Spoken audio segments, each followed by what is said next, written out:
People often advise don't burn any bridges. But what's a bridge you were happy to burn? Story 1. My abusive ex-girlfriend. It's been 6 years now, and it's still hard thinking back to it. I was a big, muscular guy dating this petite cheerleader. If someone was told that there was an abusive relationship going on between us, never in 100 tries would someone guess she was the abusive one. For people who say ignorant comments like, just leave her, or things like that, clearly don't understand. Every day you're being told that nobody else would ever want you, and you're lucky to have a girlfriend as great as she was. Your father should be ashamed of who his son is. I don't know why anyone would waste time on you, etc. You feel so dependent on that person because you feel like there's nobody else who would ever love you, and you're going to be alone forever if you leave. It was mostly verbal or emotional abuse, but sometimes it did lead to physical abuse. On days I felt that I could walk away from her comments, she would come slap me, hit me, and she even hit me with a metal bat. This tears a person down so much you just can't do anything.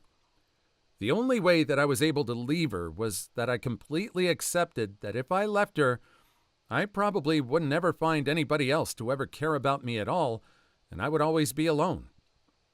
I was okay with that rather than being with this girl any longer. It was the absolute hardest thing I ever had to do. More and more comments about how I'll never find anybody or ever be loved. How I should unalive myself if I do actually leave because it will only be worse living without her. I blocked her on every social media, her phone number, everything save an actual legal document making her stay away, and I just felt numb. She showed up to my house multiple times, but I never went to the door to see her. It took 3 years before I let someone back into my life romantically, and it was a complete blessing compared to what I was in. I eventually broke things off with her just because we never saw each other. But as of 4 months ago, I've been engaged to my girlfriend of 2.5 years and are getting married next June. She is the greatest thing that ever happened to me, and the only person who I've ever been able to talk to about that relationship. I'm so grateful to have her in my life. I wouldn't be the person I am today without her pushing me through college and now supporting me through med school as well. Because I burned that old bridge when I did, I was able to move away to college and meet my future wife. I do not regret any part of what I did, and I truly hope that my old abusive ex sees what she has done and changes into a better person. She has 2 kids with different fathers now, and I certainly wish that she will never treat those children how she treated me, and they can grow up and live great lives.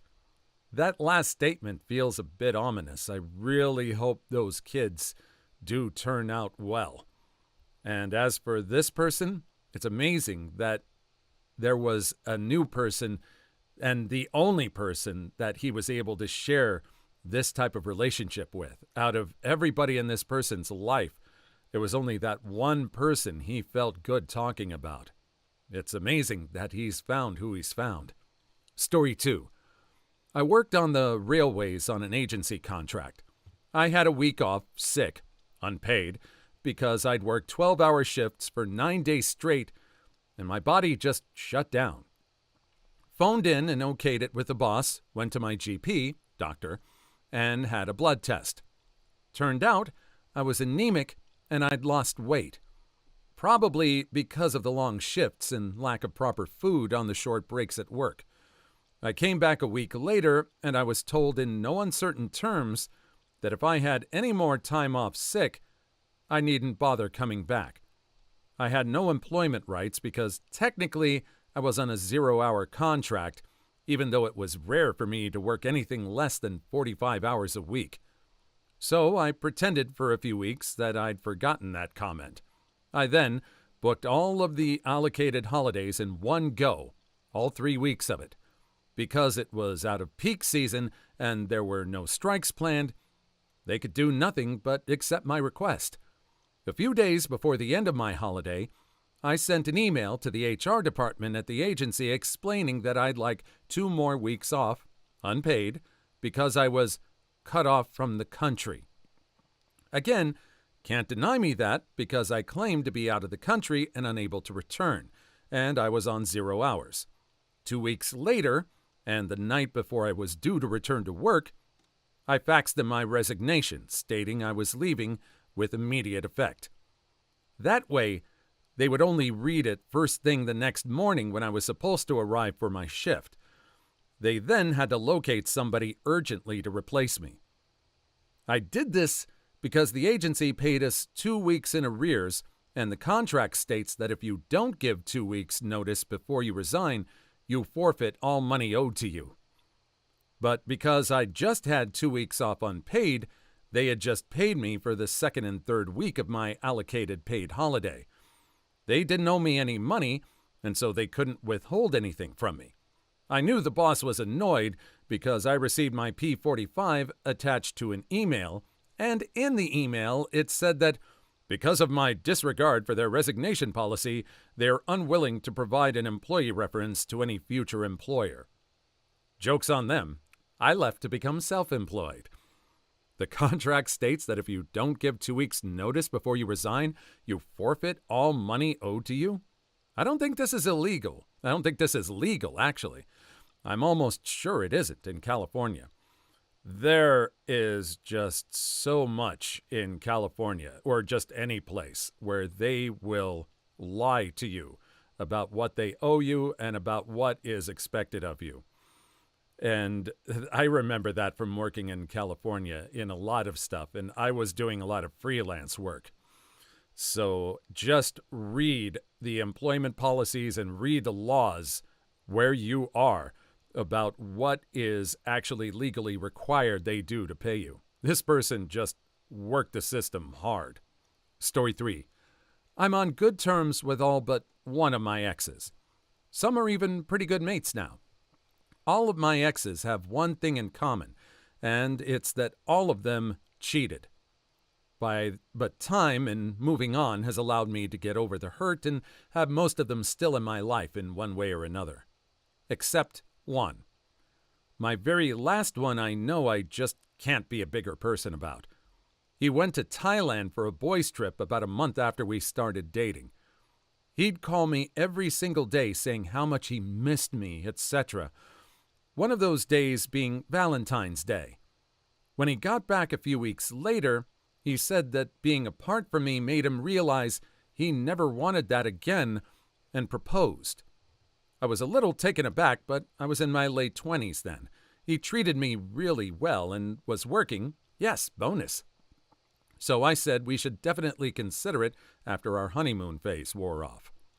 Several times over the next 12 months, he would bring it up, and then one night he did it formally, and this time I said yes. But aside from planning a wedding, he became really into Walter White crystals, and he changed as a person. Completely paranoid and overbearing. So I broke it off 6 months later. That's when he told me that all those months ago in Thailand, he had cheated on me with several different women, including one on Valentine's Day. He had felt guilty, and that's why he had proposed, and every time he started feeling bad, he would bring up us getting married. Hell, that hurts. Aside from that, the paranoia from the illicit substances resulted the next couple of months after breaking up with him stalking me, following me home from work, which was over an hour's trip with a train and bus, heaps of prank calls, getting his family to call me, asking me to reconsider. Then the desperate evolved into threats and blackmail. But as soon as he got my family involved into a topic of a threat was when I flipped at him. Yes, I'm pretty patient. I try reasoning and being rat anal. Even in his drug-fueled, altered state of mind, he knew me losing my cool was a big deal and he backed off. I honestly hope I never see him again. I'm still put off finding someone because of him. What a butthole. 6 months after he started becoming an addict. I am patient for a lot of things, and I probably could not speak for this person's state of mind, but I could not wait. I could not be 6 months with someone getting into that. I don't drink. I don't do anything like that or even smoke. I'd have no patience for it. I'm surprised 6 months was what she gave. Story 4. The only advice I have ever given or taken about burning bridges is, if you have to burn a bridge, nuke that sucker from orbit. The last thing you want to do is crawl back over a smoldering bridge. As for a bridge I burned, former boss was a complete and utter butt. Talked to me and pretty much everyone. He decided that I did not have any expertise in a software system I designed and wrote, so he went to the director with his grand plan to make it better. The director gave him the go-ahead. Problem was, everything this butt clown did was explicitly forbidden by FERPA, a violation of court policy or a violation of multiple federal agency rules. When I saw what this idiot was doing, I pointed out the issues. I was told to get the hell out of his way. He was doing what he wanted, and that I was just a frickin' moron for not realizing that he was a genius. I packed my stuff and walked out. Butthead called me after the poop hit the fan. Never picked up his call. The director called. I told him if they were the last job on cart, I would never go back to them. He made the decision to follow Butthead over my objections, and they deserve each other. Both were fired shortly after. One of them showed up a few years later as an interviewee trying to get a job where I worked. I was the lead interviewer. That was a fun interview. They left after 5 questions knowing full well there was no way in hell. Not realizing that he was a genius, because a genius has to actually tell people he's a genius. Story 5. My husband's parents. My husband and I are a same-sex couple. My husband's mother is very religious, Mormon, and when she found out we planned to adopt, she left us a very angry email about how gay people can't raise children. She told us how badly we would ruin these children and things of that nature. This is coming from a woman who kicked her teenage son out of the house when she found out he was gay. My husband was fortunate to have an aunt who was more than willing to allow him to live with her, and we're still super close to her and her 2 kids. It boggles my mind that his mother could say those things. You kicked your own child out of your house, but we're the ones who will be horrible parents. She was angry because she believes that all kids deserve a mother and a father. When I pointed out to her how many kids were in the foster system in our state, she said that I should leave that to God. My husband wasn't on speaking terms with her at that point, but I was still open to making the relationship work. After that, I told her that we're going to have children, and if that was something that she couldn't handle, then she shouldn't contact us anymore. I don't want to subject my kids to that. We haven't heard from her since. Side note, we're currently in the process of adopting 2 young children. We haven't ruined them yet. The only difference kids of gay parents experience is that they know they were wanted and not an accident. You're good people. Story 6. Lost my job a 1.5 years ago. I already had my complaints about my boss, but nothing big. Went in to get my last paycheck. He took a good chunk out of it for bar tabs I'd apparently left open. That was May 15th. Already past the tax deadline. I'd already filed for an extension because he kept saying I'd get my 2014 W-2. I didn't get it until July, after texting and emailing him weekly. This year, I dealt with the same thing. He completely ignored all my texts and emails and did not send me my W-2.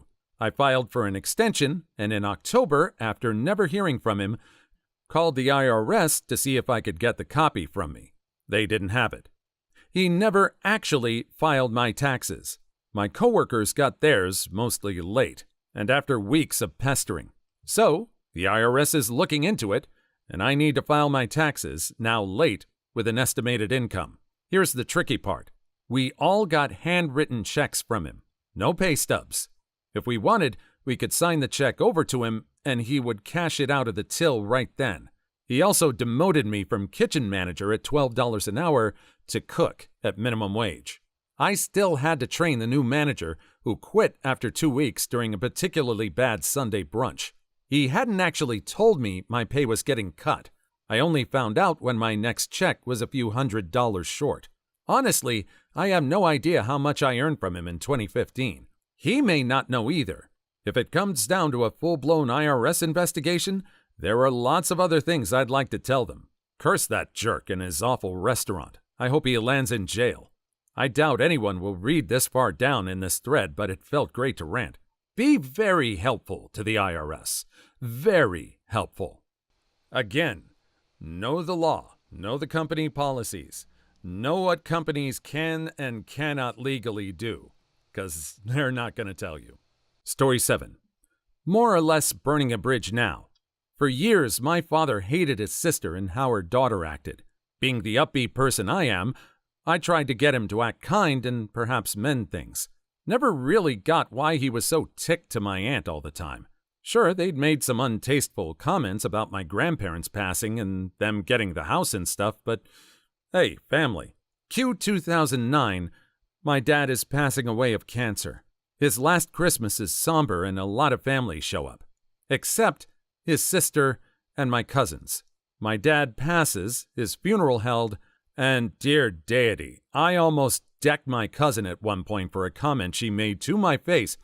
Don't worry, I know you don't cry at these things. Shrew, it's my father's funeral. He was 44. But they still were awful human beings. My grandfather passed away a couple years later. Not much was done to help my grandmother out, and she coped with living alone entirely. Then she got cancer. Guess who kept trying to butt in to make sure they were the only family contacted for will-related items? Who took over care only after my mother, ex-daughter-in-law, cared for my ailing grandmother for a few months. In the end, they changed my grandmother's house locks when they thought she was permanently stuck in the hospital and tried to coerce her into giving them her car. I've never been so thoroughly disgusted. My eldest cousin and aunt aren't in the will, and my youngest cousin is trying desperately to drag her heels on getting back to me. The will process has been going on since May. As soon as the will and house are settled/sold, I'm done with them. I'm seriously dropping all contact. Right now, it's strictly as required. Please like and subscribe if you made it this far. I hope you'll enjoy the rest of the video and have a wonderful day. Story 8. Former roommate. He paid his full half of rent maybe once, but I couldn't afford it all on my own. So as less and less rent gets paid, he starts talking about moving out, and I say, stay for now and pay what you can, thinking obviously more about myself and the importance of sticking to my lease. His girlfriend moves in, and I'm glad because she's actually paying most of his rent. Finally comes to a head when he spends all his money on cigarettes and asks me for money to get his kid, who only sees him every other weekend, food and diapers.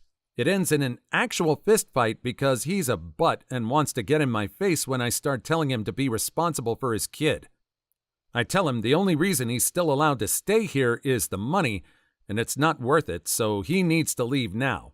He says, I thought you wanted me to stay because you were in love with me. Holy hell, I said hell no. Get out of my house now and don't look back. I certainly didn't. That's strikingly similar to the bridge I burned, except neither of us had a kid, and the girl that moved in for a while was dating neither of us. Story 9. The relationship with my sister. I think the fire was started when she asked me if I loved her, and I asked if she wanted to hear the truth. When she said yes, I told her that no, not in any way, shape, or form. She's a cancer to the people around her. She creates drama when there's no need for it, and she constantly plays the victim. She is unappreciative, constantly negative, and cares about no one but herself or what someone can do for her. She thinks the bridge is salvageable, but all she is to me is a week off of work when she perishes, which can't be soon enough. My only sadness will be for my father, who will be reeling from the loss of a child. She always says she wants to change, but any time she shows progress, it fails to pan out and she slides right back to where she's at. I've been done with her life of chutes and ladders for quite some time now. She's nothing but a week off of work when she perishes? Holy hell. Story 10. This is kind of the opposite. Someone burned their bridge with me, my stepmother.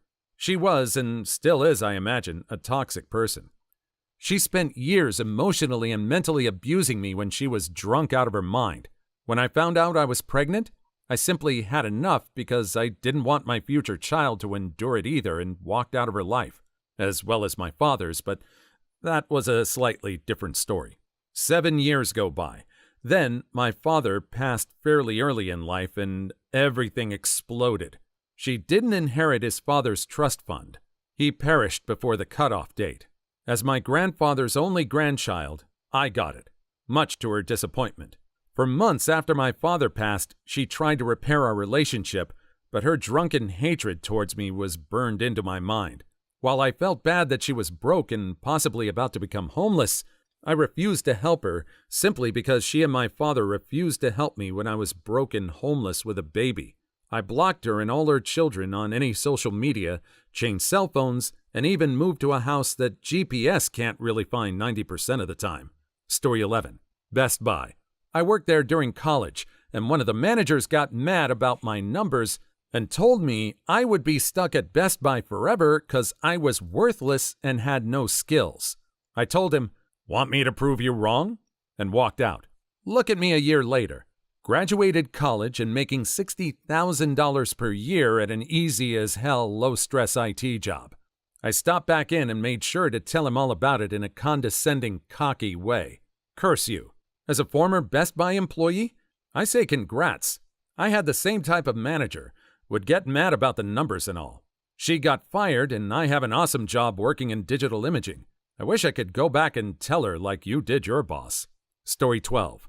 Short-term relationship, less than a month, with a girl that saw me less as a person and more as a resource. After we broke up, she graduated uni and moved overseas.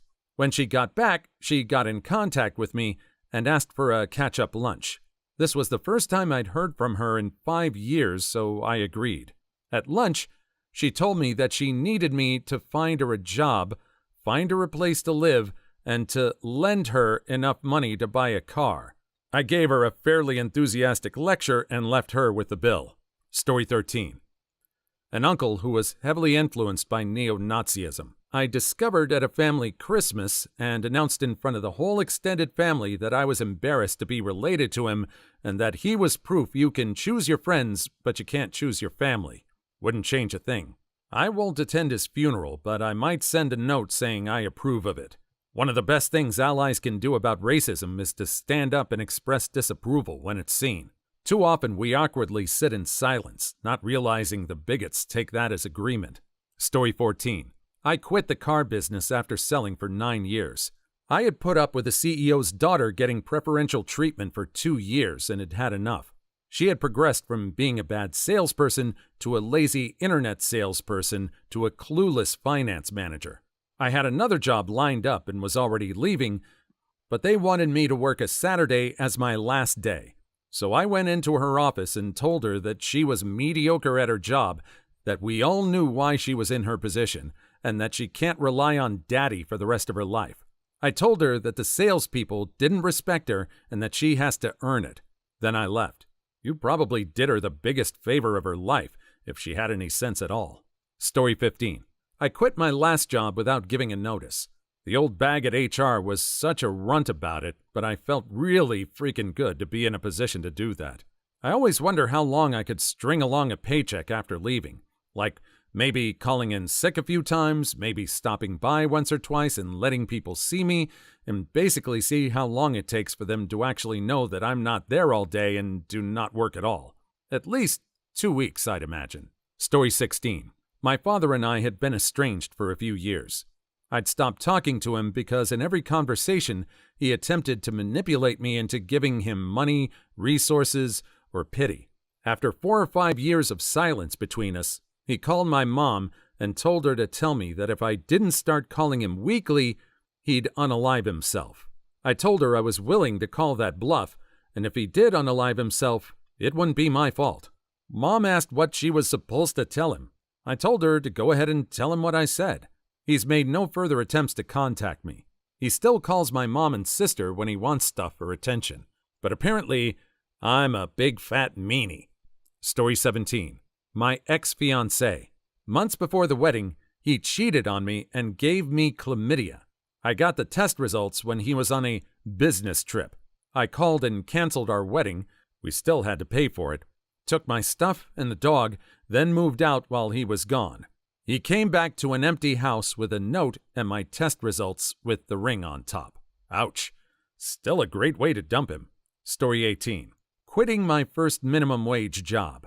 $4.75 an hour to work for a maniac who put his dealer on the payroll, made the bakers do calisthenics if there wasn't something else for them to do, couldn't keep his hands off the girls, etc. I showed up one morning. Curse you, I quit.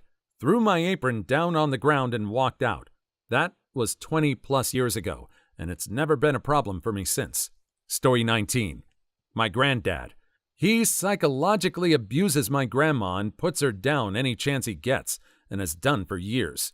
Constantly talks bad about my mom and aunt, calling them bad parents, etc.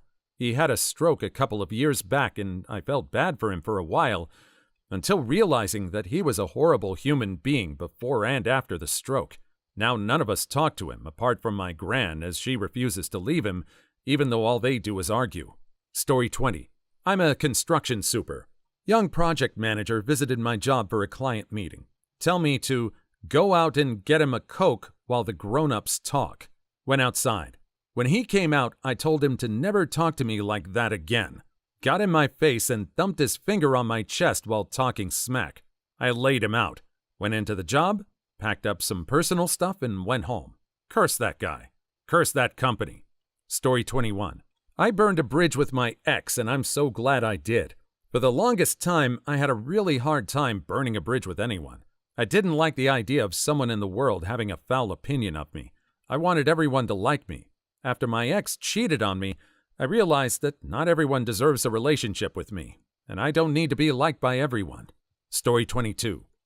I didn't burn the bridge. It burned itself. A company I once worked for was taken over by new owners who cared nothing about quality of service and products, but about profit margins for executives. It's now out of business. The bridge is no more.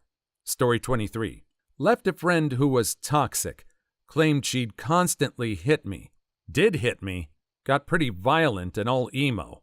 Curse that crap, I'm out. Please leave your story in the comments. I would love to make a video on them in the future. Also, don't forget to like and subscribe.